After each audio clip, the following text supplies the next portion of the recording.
Assam.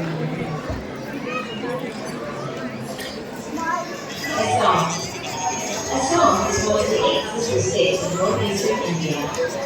This beautiful land, known as the land of red rivers and blue hills, is a little paradise with untouched natural landscapes built to be traversed for its pristine beauty. The state has mesmerizing greenery along with rivers such as the Brahmaputra and Samakeri, which add to its appeal. The state is also known for its large areas composed of forests. Assam is known as the gateway to northeast India due to its pivotal position in the northeastern part of India.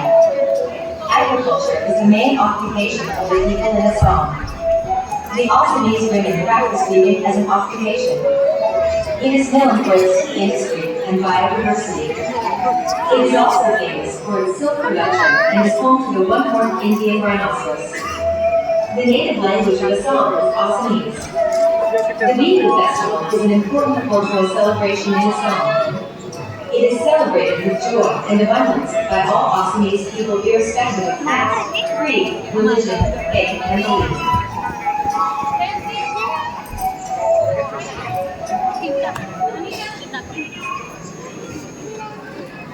भैया